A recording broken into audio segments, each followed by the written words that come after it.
There's always a musical decision to be made. There are no firm rules that we always have to make more balance in the top or the bottom of the chord. So we have 4 strings, and most of the time, or often, we're just thinking about playing one. When I first think of the beginning of the Bach number 1, it's almost a chord, isn't it? When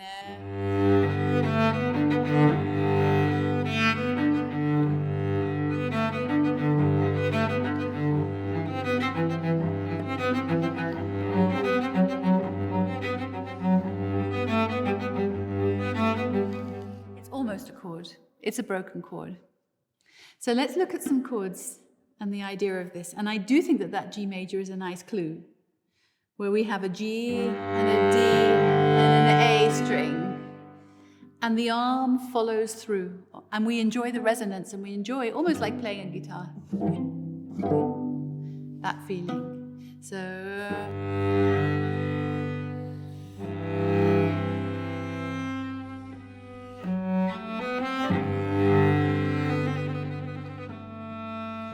I'm thinking 1, 2, 1, 2, 1, and it follows, I hope, a very clear curve. The same goes when we have 4 strings. So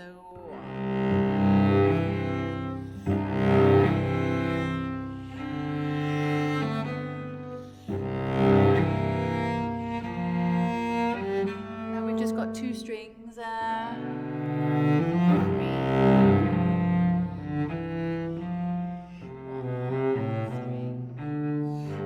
Another chord comes, and I breathe out and I get ready with my hand and my arm to play this beautiful chord. And then we have now a beautiful discord.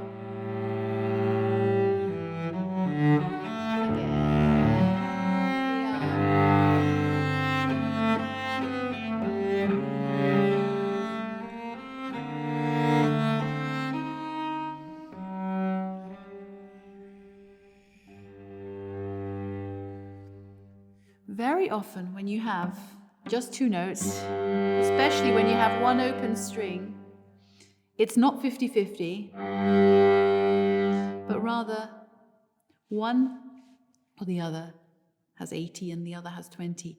In the case of an open string, actually, interestingly, often it's the stop note which you have to concentrate more on, because otherwise the open string takes over. Listen, I hardly in this room hear the top note, whereas if I play really almost 80% of the top and only 20 of the bottom, then I hear it's the same for the opening of the 5th suite.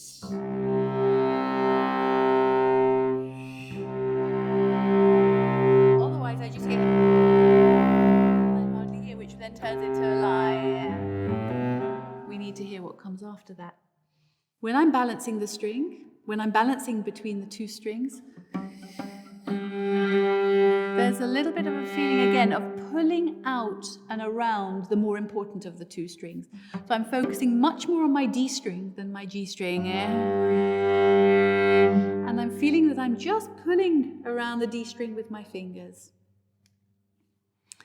As we move forward in time, let's take a Haydn concerto. C major, beautiful opening, 4 strings.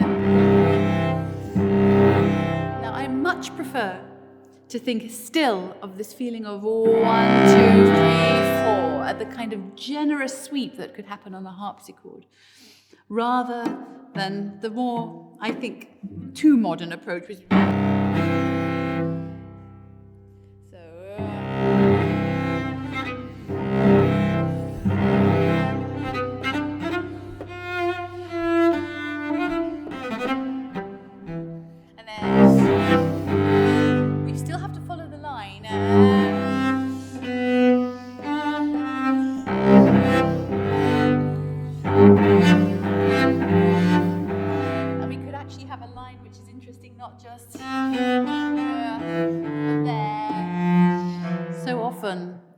classical music, classical style, Haydn, Mozart, Schubert, the middle voices are so beautiful and interesting. So here I would actually, perhaps, today, choose more balance on my D string than the A string, especially for the second chord. So I might go really focusing on my A string with my weight. It's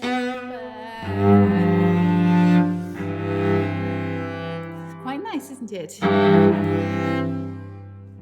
So there's always a musical decision to be made. There are no firm rules that we always have to make more balance on the top or the bottom of the chord. Practicing must be one of the most creative acts that you make. Talking of spreading chords, we move into the romantic repertoire, the late romantic.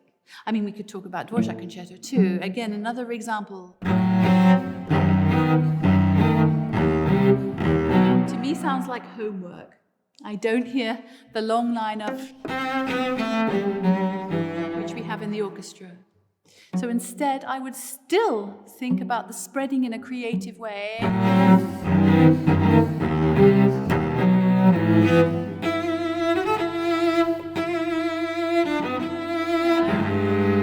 we need the...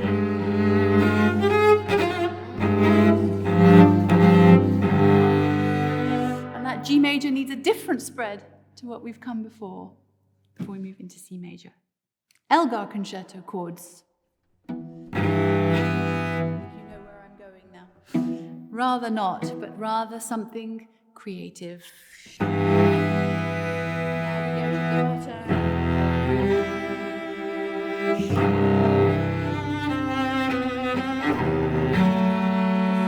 Some of them have sforzandi on them. If we move into the 20th century, the attitude to the string changes slightly. Because when we think about 17th, 18th, and 19th century approach to a string, which would have been a gut string and, well, mainly a bow that was curved, we think elliptically in and out of the string, in a curve like the undercurve of a boat. And it can be echoed in the arm. But when we think about 20th century, the second half of 20th century, there are a few big names that stand out. And of course, perhaps the biggest name is Slava, for whom so much of the repertoire in the second half of the 20th century was written for. And so talking about double stops and chords now, I come to the idea of chords in Shostakovich. And they're a little bit different from what I've spoken about, even in Elgar, where I'm still thinking elliptically and classically in some way. But now, with Shostakovich, when we have double stops, I would think a little bit more horizontally across the string with the kind of Russian school power that is. I would practice.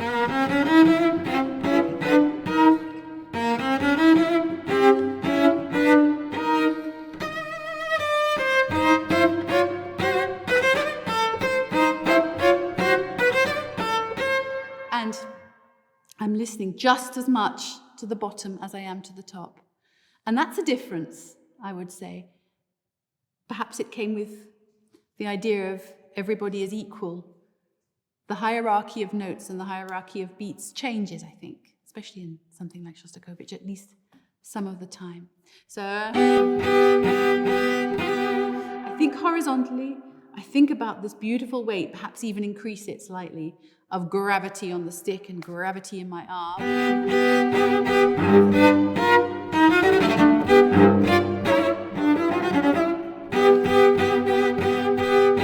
Not. It's different. Very different approach. And ideally it starts here. It has to start from a creative and intellectual basis.